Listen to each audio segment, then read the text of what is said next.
5장 1절부터 11절까지 말씀 같이 읽습니다. 무리가 옹이하여 하나님의 말씀을 들을새 예수는 게네사렛 호숫가에 서서 호숫가에 두 배가 있는 것을 보시니 어부들은 배에서 나와서 그물을 씻는지라.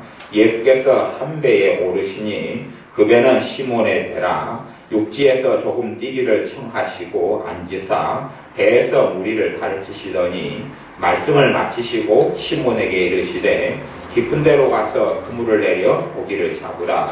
시몬이 대답하여 가로되 선생이여 우리들이 밤이 맞도록 수고를 하였으되 얻은 것이 없지만은 말씀에 의지하여 내가 그물을 내리리이다 하고 그리한즉 고기를 내온 것이 심이 많아 그물이 찢어지는지라. 이에 다른 배에 있는 동물을 손짓하여 와서 도와달라 하니 저희가 와서 두 배의 채움에 잠기게 되었더라. 시몬 베드로가 이를 보고 예수의 무릎 아래 엎드려 가로되 주여 나를 떠나소서 나는 죄인이로소이다 하니 이는 자기와 및 함께 있는 모든 사람이 고기 잡힌 것을 인하여 놀라고 세베대의 아들로서 시몬의 동업자인 야고보와 요한도 놀랐습니다. 예수께서 시몬에게 일러 가라사대 무서워 말라. 이제 후로는 너가 사람을 취하리라 하시니 저희가 배들을 육지에 대고 모든 것을 버려두고 예수를 좇으니라. 아멘. 제 가지고 있는 성경에는 주석이 약간 달려있기를 첫 번째 부르신 제자들이다 그런 주석이 달려있습니다. 주님께서는 이미 이제는 성령님의 충만함으로 사역을 시작하셨고 하나님의 말씀을 전하고 사람들이 주님께 모여들었습니다. 그래서 어느 날 게네사렛 호수가, 게네사렛 호수는 갈릴리 바다 그러기도 하고 갈릴리 호수 그러기도 합니다. 호수가 꽤 커가지고 사람들은 그냥 과거에 그 촌에 살던 사람들 입장에서는 호수를 바다다 그렇게 해서 갈릴리 호수고 거기에는 물고기도 풍부하게 잘 잡혔던 호수였습니다. 이 게네사렛 호수, 갈릴리 호수입니다. 갈릴리 호수가에서 서서 이 호수가에 두 배가 있는 것을 봤는데 그 배 중에서 한 배에 주님께서 오르셨다. 그 배는 시몬의 배다. 시몬은 베드로입니다. 베드로의 배에 올랐습니다. 그리고 이제 베드로의 배에서 오른 다음에 육지에서 조금 사람들이 너무 많으니까 육지에서 조금 배를 이렇게 몰고 나가서 약간 뭐 1m든 2m든지 이렇게 좀 떨어지게 해서 주님께서 그 말씀을 가르치셨습니다. 말씀을 다 가르친 다음에 옆에 있는 그 배 주인이죠. 배 주인인 시몬 베드로에게 이야기하시기를 저 깊은 데로 가서 그물을 던져서 고기를 잡아봐라. 그렇게 이야기합니다. 그러니까 베드로가 하는 이야기가 선생님, 내가 우리들이 그렇게 하는 거 보니까 한 명이 아니고 시몬 베드로의 배에 한둘이 이상이 한 명 이상이 두 명 이상이 이렇게 일을 했던 것을 우리가 알 수 있어요. 과거의 배에는 꼭 한 명이 잡았던 배가 아니고 그물을 이용하니까 한 명으로는 안 되니까요. 우리들이 밤이 맞도록 밤새도록 이 그물질을 했다는 이야기. 밤새도록 고기를 이 갈릴리 호수에서 이 게네사렛 호수에서 잡아보았는데 한 마리도 못 잡았습니다. 헛땅을 친 날이었어요. 헛땅을 쳤어요. 고기를 잡아서 팔아야지 먹고 사는데 그렇게 살아가는 사람, 부자가 아니고 평범하고 가난한 사람들에 속하는 이런 베드로인데 그러나 그래서 하나도 밤새도록 고생해서 하나도 못 잡았는데 말씀에 의지하여서 선생님께서 그렇게 말씀하시니까 내가 그 말씀을 믿고 그물을 내리겠습니다. 그물을 내려서 고기를 잡아보겠습니다. 그리하고 주님께서 이야기한 저 깊은 곳으로 갔습니다. 가서 시몬 베드로가 그물을 내려서 했는데 그냥 너무 이 그물 속에 든 고기가 많아서 심지어는 그물 속에 든 고기가 너무 많아서 그물이 막 찢어져 가는 거죠. 이게 놀래가지고 아까 바닷가에 있는 배가 한 척 더 있었다 그랬잖아요. 두 척 있었다 그랬잖아요. 그 한 척은 시몬의 동업자인 야고보와 요한 이런 사람들의 아마 그런 사람들의 배이지 않는가 싶어요. 아니면 동업자다 그러니까 이제 이 배가 시몬, 야고보, 요한이 타서 고기를 잡았는지도 몰라요. 그리고 이제 다른 배 그렇게 됐을 수도 있어요. 그러니까 이 사람들 너무 올랐어요. 그래서 다른 배까지 불러가지고 이 그물을 끌어올리고 막고 그렇게 했는데 어마어마하게 많이 잡혔던 것이에요. 심지어는 2배를 채우며 잠기게 되었다. 너무 고기가 많으니까 배를 가득 채우니까 옛날에 그 배가 그냥 물에 가라앉을 정도로 고기가 많이 잡혔던 것이 2배가 가득 만성이 돼가지고 들어왔습니다. 그것을 보면서 베드로는 야, 너무 행복하다, 너무 좋다, 밤새는 고기를 못 잡았는데 이 얼마나 행복하고 좋은 일이냐. 우리 같으면 춤을 덩실덩실 췄을 수도 모르겠습니다. 아, 선생님 때문에, 주님 때문에 너무 잘 됐습니다. 돈 많이 벌었습니다.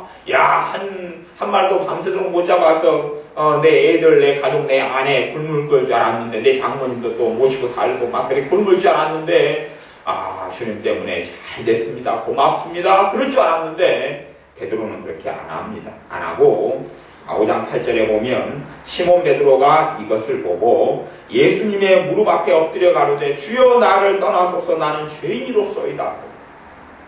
시몬 베드로가 이 기적을 맛본 다음에 기적 때문에 취하고 너무 좋다 그러는 게 아니라 자기의 영적 상태를 봐버립니다. 그리고 내가 얼마나 주님이 어떤 분이고 주님이 구원자고 대속주고 메시아인 걸 알게 되고 자신의 허물과 죄악과 어리석음을 발견하게 됩니다. 주님께서 오병이의 기적을 통해서 사람들만 해도 남자만 5,000명 이상이 기적을 맛보옵니다. 그러나 그 기적을 맛본 사람들 가운데 대부분의 사람들은 기적에 취해버립니다. 그냥 먹을 것, 마실 것, 먹는 것에 취해버리고 배부른 것에 취해가지고 주님이 어떤 분인가 자기의 영적 상태가 어떤 것인가를 전혀 알지를 못해버립니다. 그런 사람을 봅니다. 어떤 사람이 병들어가지고 이렇게 기도를 받으러 왔습니다. 기도 받으러 오면 이봉교사님이나 뭐 저나 기본적으로 예수님을 영접했는가를 확인하고 예수님 영접을 시키지요. 그러면 이제 예를 들어 이봉교사님에게 오는 분들이 많이 있었어요. 그러면 병들어가지고 왔어요. 예수님을 영접했어요. 그리고 병든 사람 예수님 이름으로 기도했어요. 병이 치유되지요. 치유되니까 이 사람들이 너무 좋아합니다. 좋아하면서 병이 다 고쳐졌으니까 이제 나는 갈랍니다. 예수님 안 믿으랍니다 하고 떠나는 것이 정말 어이가 없는 것이죠. 병이 고쳐졌으면 예수님 이름으로 기도한다면 병이 고쳐졌으면 베드로처럼 하나님이 살아계시다는 자각을 해야 합니다. 하나님이 살아계시기 때문에 예수님의 이름으로 병을 고쳤더니 치유됐고 내게 끄면 병이 치유된 되기 전에 내 죄인된 삶이 죄악된 삶 속에 어떻게 내가 구원받을 수 있을까? 어떻게 내가 하나님께 받아들여지고 되고 하나님의 나라 천국에 들어갈 수 있을까?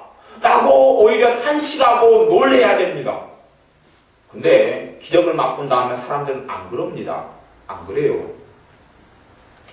지난번에 예배드로 가서 불신자들이 여럿이 있어서 이봉교사님이 치유 기도를 4명을 해줬어요. 4명을 해줬는데 하나는 조카애가 되는 애인데 34살 되는 애인데 의식이 멈췄고 죽었다가 살아나가지고 그래가지고 이제 몸에 어혈이 뭉치고 막 하면서 피가 뭉치고 머리가 깨들시 아프고 막 하루하루 잠을 못 자고 미칠 것 같은데 그런 기도를 받았는데 나와버린 거예요. 그러니까 이제 교회 나오겠다 그러는데 당연히 교회는 안 나오지요. 그것이 2주 전의 일인데. 그러면 기도를 해가지고 하나님의 치유 역사가 나타나면 그런 기적을 맛보면 하나님이 살아계신답다 해야 돼요. 그러니까 예배드로 갔더니 걔가 너무 고통스럽고 아프니까 걔는 절대 예수를 믿는 애가 아니고 기도해달라고 그러는 애가 아니고 기도해준다고 도망가고 그냥 무시하고 이런 애인데 30몇 살 된 젊은 친구가 그러는데 기도해달라고 부탁하는 거예요. 너무 아프고 너무 고통스러우니까 자기 삶의 행동하고 다르게. 하지만 기도해줘서 치유되고 나니까 아무런 생각 오히려 빠이빠이 이고 이제 나타나지도 않고 사라졌어요. 그것이 한 2주밖에 안 된 일이지요. 그런 것이란 이야기예요. 기적을 맛보면 예수의 이름으로 기적이 나타나고 예수의 이름으로 몸이 고쳐지면 거기에는 4명 가운데 3명, 4명이 몸이 많이 치유됐다는 이야기를 들었어요. 두 사람은 다 치유되고 그렇게 치유됐어요. 그러면 이 사람들이 그건 뭐 자주 있어오는 일이지만 진짜로 그 사람들을 생각해야 됩니다. 하나님이 살아계시다는 것을 어떻게 하나님 앞에서 삶을 정리하고 어떻게 살아갈 것을 생각해야 합니다. 그러나 대부분의 사람들은 그냥 병 고쳤으니까 너무 행복하다, 너무 좋다 이제 안 아프고 살아서 좋겠다. 그렇게 생각하고 빠이빠이 그렇게 합니다. 이렇게 하기 때문에 참으로 어리석은 일들이 많이 생겨나는 것입니다.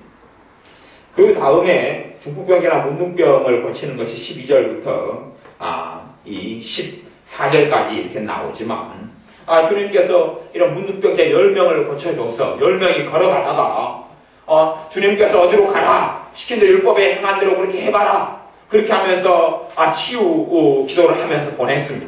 문둥병자 10명이 걸어가면서 병이 다 고쳐져 버리는 거예요. 문둥병이 깨끗이. 문둥병이 든다는 이야기는 뭐냐면 코가 뭉개지고 없어요. 코가. 길 걸어가다가 뭐가 생겨나 버렸어요? 코가 생겨나 버렸어요. 그리고 문둥병자는 대부분 소경입니다. 눈이 뭉그러지고 눈알이 없어요. 길 걸어가다가 눈알이 생겨나고 그리고 눈이 생겨보고 앞이 보이는 것이에요. 문둥병자는 손이 이렇게 못쓰게 돼가지고 손이 뭉텅이 되고 다 닳아지고 없어요. 손이. 근데 길 걸어가다가 손이 생겨나 버리는 것이에요. 단순하게 겉에는 뭔가 증상이 없어진 게 아니라 이런 놀라운 창조적인 기적이 나타났다는 것을 수반합니다. 물론 모든 사람이 그랬을지는 모르겠지만 하지만 치유됐다는 것은 온전히 됐다는 것을 기본적으로 전제합니다. 문둥병자는 제가 많이 만나봐서 알죠. 문둥병자인 애양원과 자매계전 맺어서 자주 가고 거기에 문둥병 애양원에서는 돼지를 키우고 닭을 키우기 때문에 제가 돼지똥을 이렇게 막 치워주고 이런 일을 하고 다녔기 때문에 그 사람들하고 같이 예배를 드리고 같이 찬양하고 그렇게 하고 자매계를 맺어서 교제하고 그렇기 때문에 압니다. 그런데 그 사람들은 다 뭉개지고 없어요. 다 눈썹도 없고 다 뭉개지고 막 이상한 괴물같이 생겼어요. 근데 그 사람들이 치유받았어요. 치유받고 난 다음에 몇 명만 돌아와요? 하나만 돌아와요. 하나만. 10명이 문둥병은 그 사람보다 훨씬 많은 문둥병, 한센병이라고 그러는데 그 사람들이 고침받았지만 어떨 때는 한꺼번에 10명이 고침받았는데 한 명만 돌아옵니다. 한 명도 유태인, 하나님의 백성이라고 하는 사람 아니고 하나님을 섬기는 사람이라고 하는 유태인들 9명은 안 돌아오고 이방인인 사람, 하나님의 백성이 아닌 사람 한 명만 돌아와요. 그리고 주님께 무릎을 꿇으면서 감사하고 경배합니다. 기적과 이적을 맛보는데도 사람들은 하나님을 찾지를 않습니다. 하지만 베드로는 주님을 찾습니다. 무릎을 꿇습니다. 그 기적 물고기가 어마어마하게 많이 잡힌 그것에 취하지를 않습니다.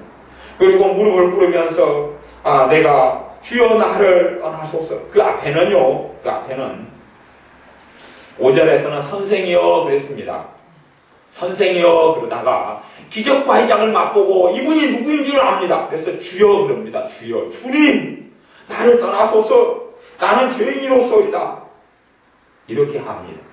물론 베드로만이 아니라 다른 동업자들 야고보와 요한도 마찬가지였습니다.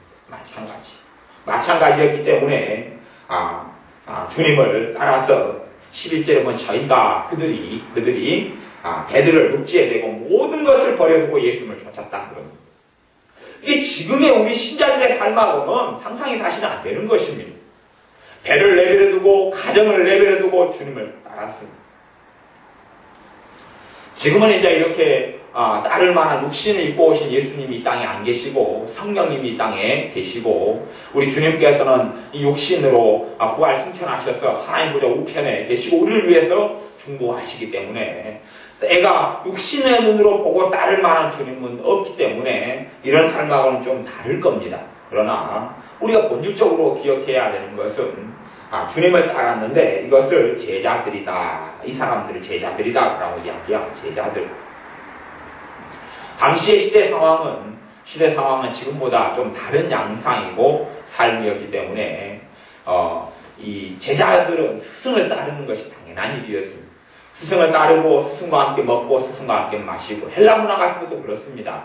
과거에 플라톤이나 소크라테스가 있으면 소피스트들이 있고 오면 제자들이 있으면 따라다닙니다. 따라다니면서 함께하고 함께 살고 함께 마시고 그럽니다.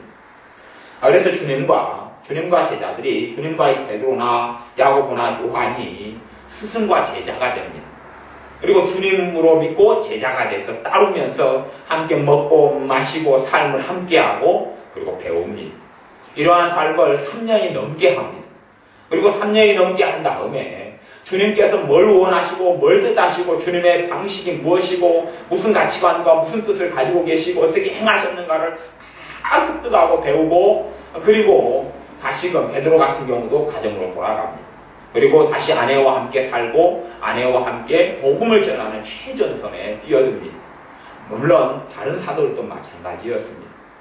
어떤 면으로 보면 과거의 도제식 교육이다 이렇게 말하기도 하고 도제식이라는 것이 뭐냐 하면 가령 대장장이의 어떤 기술을 배울 때 되면 대장장이의 기술을 배우기 위해서는 대장간에 들어갑니다. 물론 돈도 안 받고 월급도 안 받습니다. 대장간에 들어가서 대장간 기술을 배우기 위해서 망치질을 배우고 물을 따다 나르고 그 다음에 뭐 풀무질을 배우고 그리고 거기에서 몇 년 동안 배우고 그 기술을 습득한 다음에 나옵니다. 거기서 먹고 살고 생활하고 거의 전부를 합니다. 종처럼 머슴처럼. 그리고 한 사람의 대장장이가 탄생함. 이거 도제식이다 그럽니다.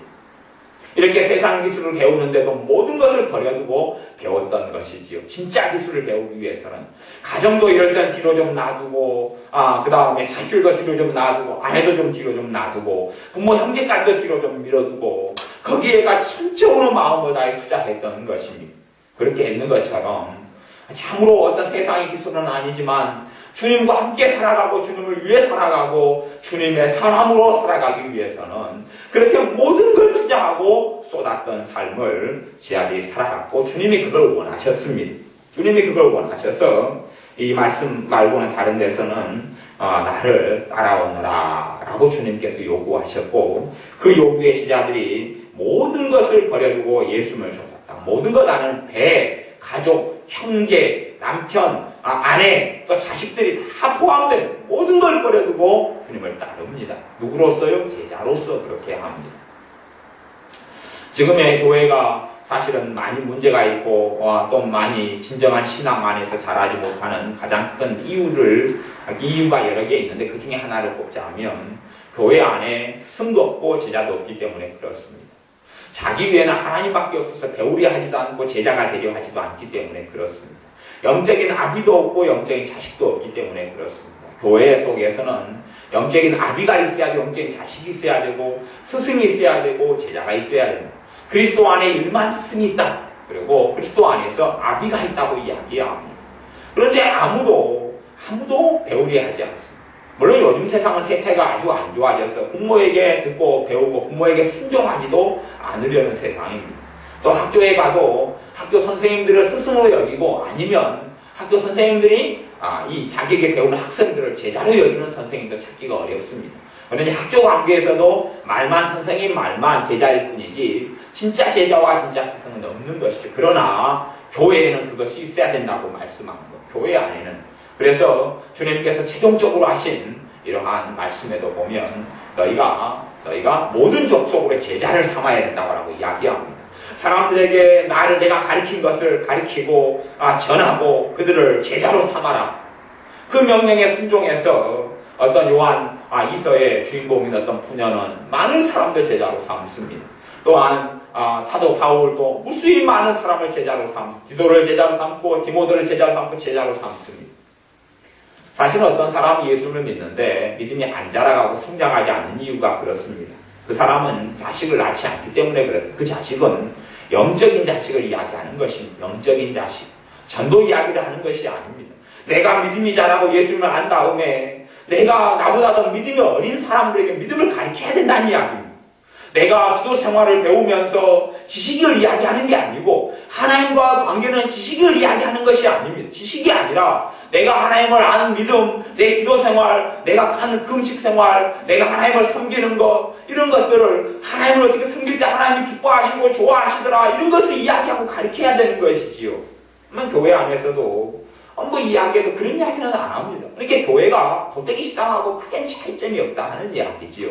정말로 주님을 어떻게 섬기는지, 내가 만난 주님이 어떤 분이었는지, 어떤 것을 주님이 기뻐하시는지, 내가 어떤 신앙의 여정과 과정을 통하여 또한 어떤 말씀을 통하여 주님께서 내게 말씀하셔서 내가 변화됐고 달라졌고 내가 잘못된 것을 이런 걸 고쳤고 그러니 당신도 이런 것을 고쳐야 된다고 이야기하는 거라든지 내가 어떻게 우상숭배를 회개하고 하나님께 돌아와서 하나님께 기도하고 우상숭배를 하나님 정말 싫어하시니 우상숭배를 하는 초신자들은 끊어야 된다든지 이런 것을 가르쳐야 되는데 전혀 가르칠 줄은 모른다는 것이죠. 왜 가르칠 줄 모르냐 그러면 배우지 않기 때문에 그렇습니다. 배우지 않기 때문에 가르칠 게 없는 것이에요. 그리고 탓하기는 그런 것이에요. 나는 배운 게 없어. 나는 나이가 들었어. 아니요. 그런 거하고 아무 상관이 없습니다. 하나님의 사람은 나이가 들어갈수록 더 머리가 초롱초롱해지고 머리가 청명해지고 머리가 깨어난다 그렇게 성경이 이야기했습니다. 어떤 사람요? 하나님 가까이 하고 하나님을 사랑하고 그리고 하나님과 함께 사랑하는 사람은 그렇습니다. 그렇게 영적으로 깨어나고 머리가 초롱초롱해지는 과정 속에서 머리가 깨끗해지고 맑아지고 지혜가 생기고 이런 과정 속에서는 반드시 주님께 붙어 있어야 합니다. 붙어 있는 것은 기도 생활이 아니고서는 그런 일이 없다 하는 이야기입니다.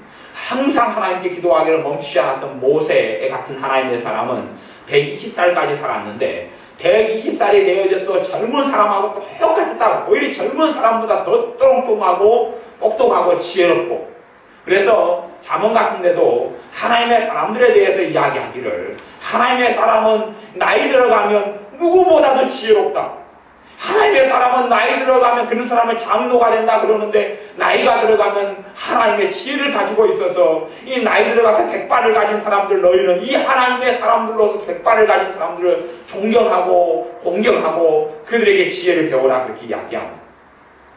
하지만 요즘은 갈수록 지혜라는 것이 세상의 기술로 전락해서 참으로 나이 든 분들이 지혜를 안 가지고 있습니다. 왜냐하면 하나님의 사람으로 늙어가지 않기 때문에 그렇습니다. 하나님의 사람으로 늙어간 다음에 나이가 듦에 따라서 지혜를 가지게 됩니다. 하나님의 지혜를 가진다는 이야기예요. 세상에서 뭔서 어떻게 장사하고 팔고 주식은 어떻게 하고 컴퓨터는 어떻게 하고 자동차는 어떻게 하고 그런 건 다 몰라. 그런 건 어차피 썩어질 거니까. 바뀌어갈 거니까요. 옛날에 마차를 몰고 살았는데 지금 마차 모는 게 어딨단 말입니까? 옛날에 말 타고 사는데 말 타고 사는 기술이 바뀌어버리지요. 자동차 모는 것도 다 바뀌어버리는 것이에요. 컴퓨터도 제가 옛날에 20년 전에 배웠던 컴퓨터하고 지금은 완전히 바뀌어버렸습니다. 그러니까 옛날에 20년 전에 제가 배우고 공부했던 컴퓨터 지식은 지금은 하나도 쓸모가 없어요. 이런 세상 지식은 다 바뀌어가 버려요. 그러나 하나님과 함께하고 하나님과 가까이 있는 사람은 하나님의 지혜를 얻게 됩니다. 나이가 들어갈수록 하나님의 지혜를 가지게 됩니다.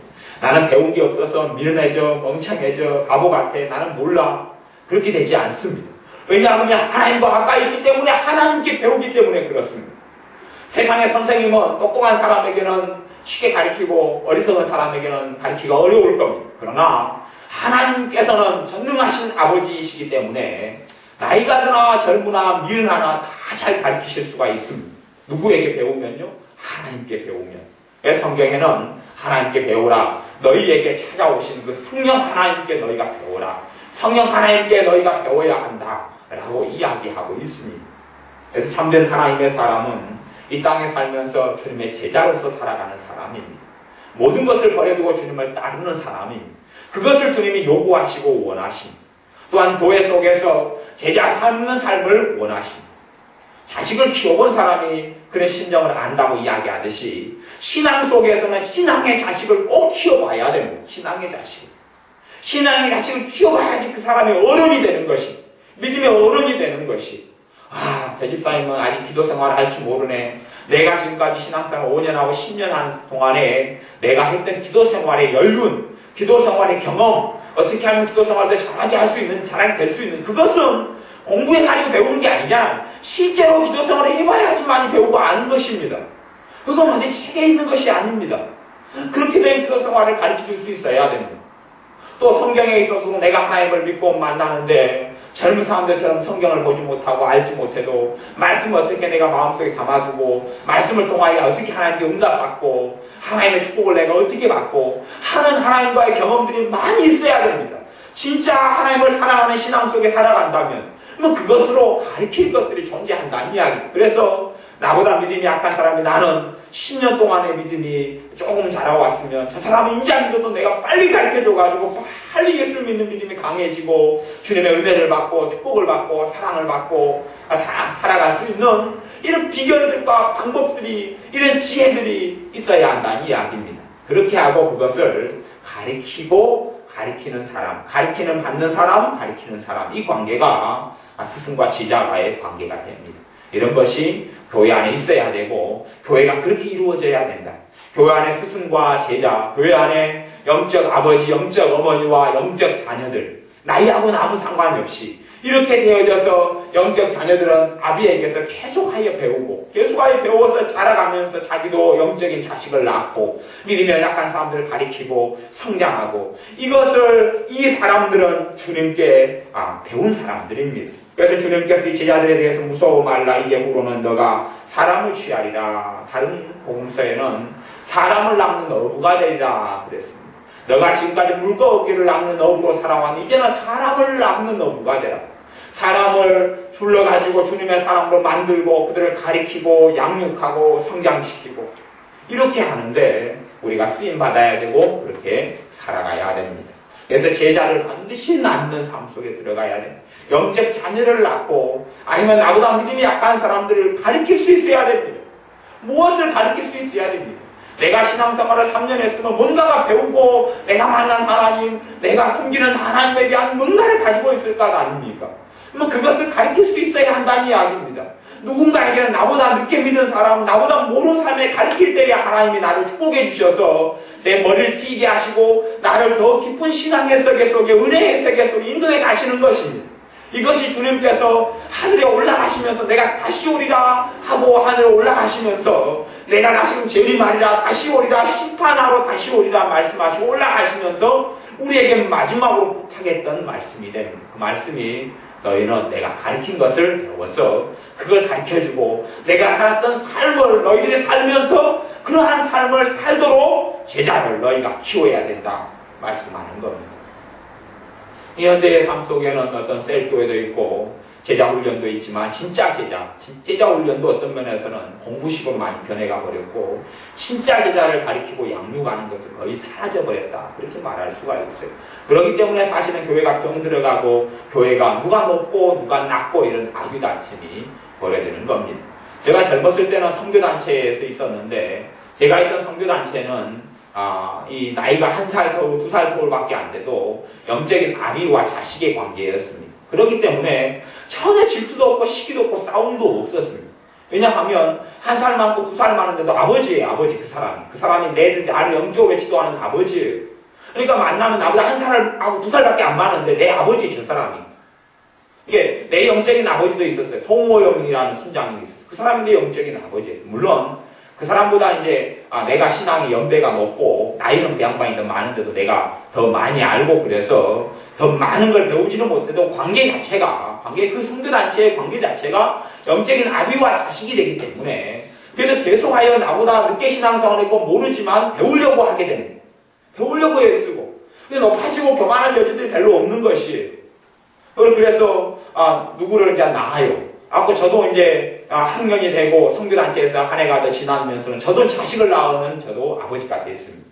그래서 이제 자식들을 이제 일주일에 한 번씩 몇 명씩 모아놓고 성경 공부를 가르쳐요. 제가 성경 공부 가르치고 이렇게 믿어라 저렇게 믿어라 기도생활 이렇게 하자 함께 기도생활 하자 언제 모여서 함께 기도하자 그리고 이제 그렇게 가르칩니다. 그러니까 걔네들이 아버지 또 아버지라는 단어를 다루면 순장님 그러는데 순장님 아버지 그리고 찾고 구합니다. 그러니까 다툼도 없고 싸움도 없고 분란도 없고 서로 존경하고 사랑하고 돌보고 아들아 오늘 시간 있는데 점심 먹을 시간이 있느냐 점심 먹자 그리고 점심 먹고 저녁에 금요일 밤에는 오늘 밤 새워서 우리 기도하고 찬양하고 간증하고 이렇게 하자 50명이 모이고 30명이 모여서 그렇게 하고 어떨 때는 일가족이 뭐냐 그러면 한 5대가 모이는 데도 있어 5대가 모이면 저 위에 한 10년 나이 터울 많은 사람 그 밑에 한 1년 2년 뒤에 또 자식을 낳으면 자식이 또 자식을 낳잖아요. 그렇게 해서 모였는데 어떤 가정은 한 120명이 모이는 거예요. 한 사람이 자식을 낳았는데 줄줄이 이게 전도해가지고 낳고 초신자를 만나서 말씀을 가르치고 낳고 그러니까 줄줄이 낳아서 한 몇 년 지났는데 한 120명이 되는 거예요. 그런 사람들이 잔치하고 파티하고 축하하는데 얼마나 부러운지를 몰라요. 저 같은 경우는 이제 선교단체를 나오면서 대가 끊어졌어요. 대가 끊어져서 이제 저 밑에 애들도 대가 끊어지고 그리고 애들이 다 선교단체 떠나고 그래서 제 후대는 그 선교단체는 CCC라는 선교단체는 남아있질 않습니다. 그러나 다른 선교단체는 계속 대를 이어서 가르치고 양육하고 그렇게 해나가요. 물론 지금은 이제 꽤 많은 부분이 변질되고 많은 부분이 약화됐고 사라져갔지만 사실은 그렇게 되어진 게 있어요.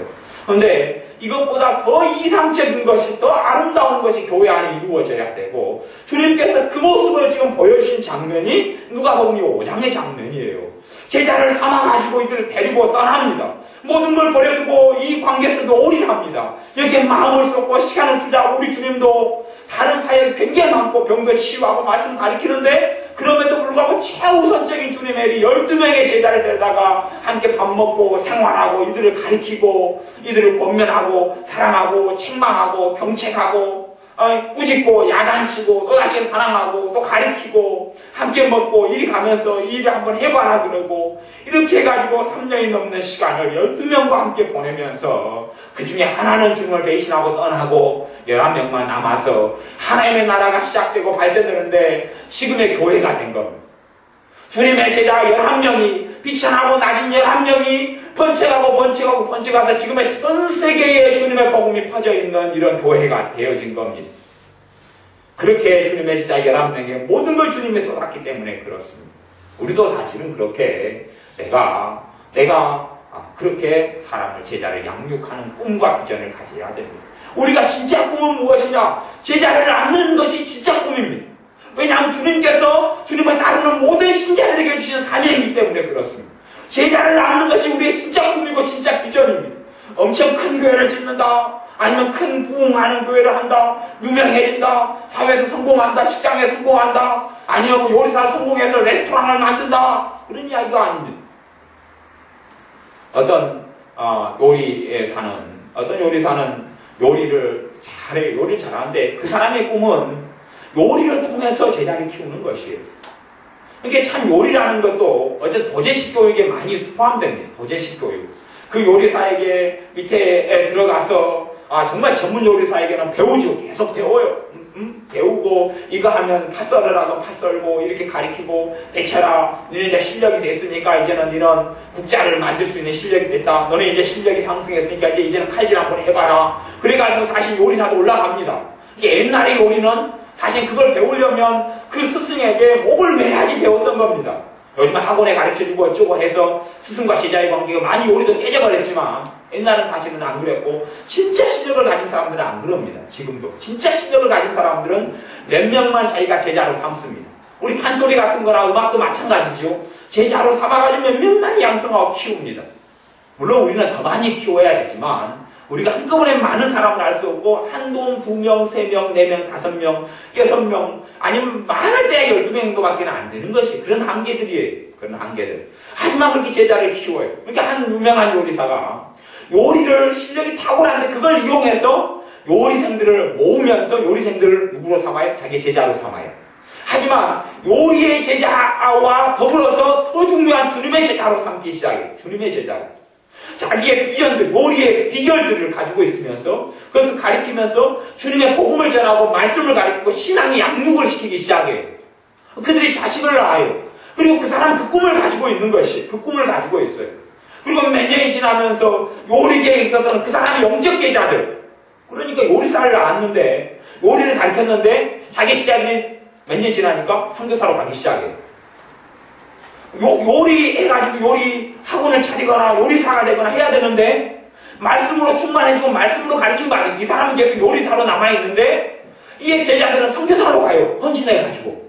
왜요? 요리 이전에 하나님을 배우고 요리 이전에 주님을 사랑하는 걸 배우니까요. 그렇게 되고 사실은 이 사람의 진정한 꿈도 그렇습니다. 요리를 통하여 어떤 왕국을 짓거나 어떤 레스토랑을 만들거나 어떤 큰 특허업대를 만들어서 그렇게 하는 것이 아니라 요리를 통해서 제자를 양육하는 게 이게 꿈입니다. 그것을 통로로 해서 우리는 뭔가에 우리가 직장과 기술을 배우는 것은 매개체예요. 매개체. 세상 사람과 만나는 매개체예요. 매개체. 저는 사실은 목사이기 때문에 안 믿는 사람과 만날 매개체가 별로 없어요. 학생은 공부한다는, 학교에 간다는 매개체가 있기 때문에 불신자들과 접촉합니다. 요리를 배운다 그러면 요리를 배운 아이들이 사람들이 다 모이고 만나기 때문에 안 믿는 사람과 접촉을 해요. 그게 통로가 됩니다.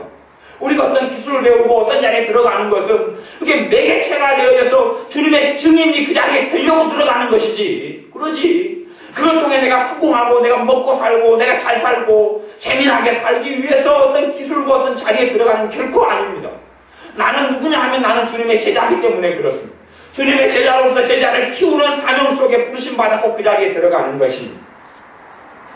제가 주님께서 마지막에 최종적으로 했던 마태복음 28장의 말씀을 제가 읽어보고 말씀을 마무리하겠습니다.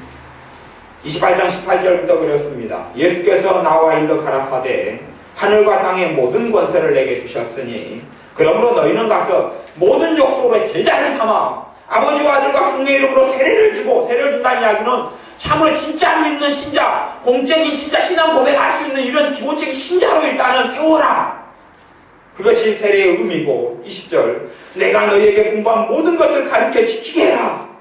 가르쳐 지키게 해라. 볼지어다 내가 세상 끝날까지 너희와 항상 함께 있으리라. 사실은 어떤 사람들은 마지막에 함께 있는다, 세상 끝날까지 함께 있다는 말씀을 잘라서 믿고 위안받기를 좋아하지만 그 너희가 누구냐 하면 제자 삼는 삶을 살아가는 자들과 함께 있는다, 그런 말씀이. 함께 있는 것을 누리는 너희가 누구냐?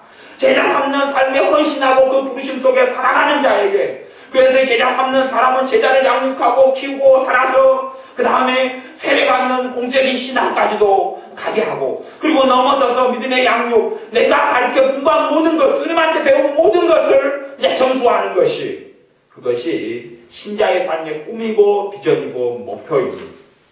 어떤 사람에게 당신의 꿈이 무엇입니까? 물으면 사실은 우리가 안 믿는 사람에게는 지혜롭게 이야기하겠지만 진짜로 우리 안에 꿈틀거리고 있는 꿈은 제자를 삼고 제자를 양육하고, 그래서 몇 해까지 내가 살아있는 동안에 내 제자가 제자를 또 낳고 내 제자가 제자를 또 낳고 내 제자가 제자를 또 낳고.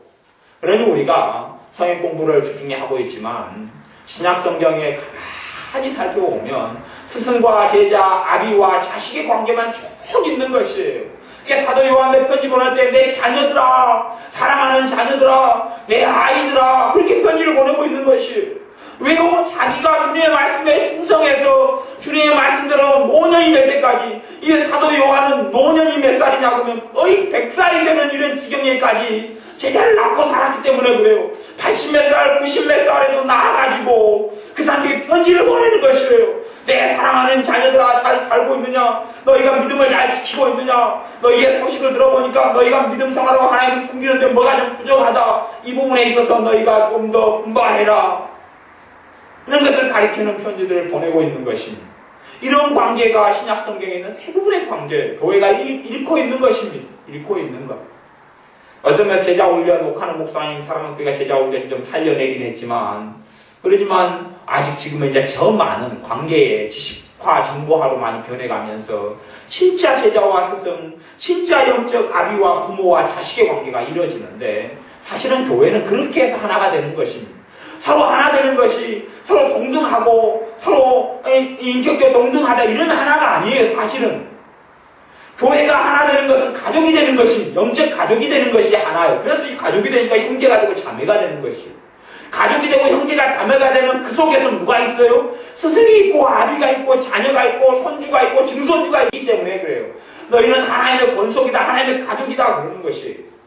그렇게 되는 것이 교회예요. 이상적인 교회고 하나님이 원하시는 교회의 모습이에요.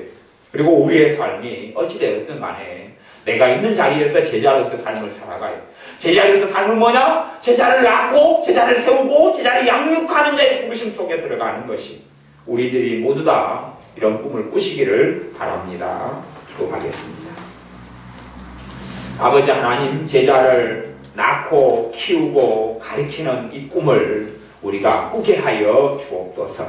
주님의 최종적인 말씀처럼, 유언 같은 말씀처럼 우리가 모든 족속으로 제자를 삼아 또한 아버지와 아들과 성령의 이름으로 세례를 주고, 주님께서 우리에게 풍부한 모든 것, 내가 주님을 만나고 깨닫고 배우고 체험하고 알아갔던 주님에 대하여, 내가 만난 주님에 대하여, 내가 깨닫고 안 하나님의 말씀에 대하여 가르치고 양육하여 참으로 제자를 키워서 주님의 제자로, 주님의 사람으로 내어드리는 이 제자를 낳고 제자를 세우는 꿈을 매일 꾸게 하시고, 그러한 꿈을 실현시키는 비전을 가지고 살게 하여 주옵소서.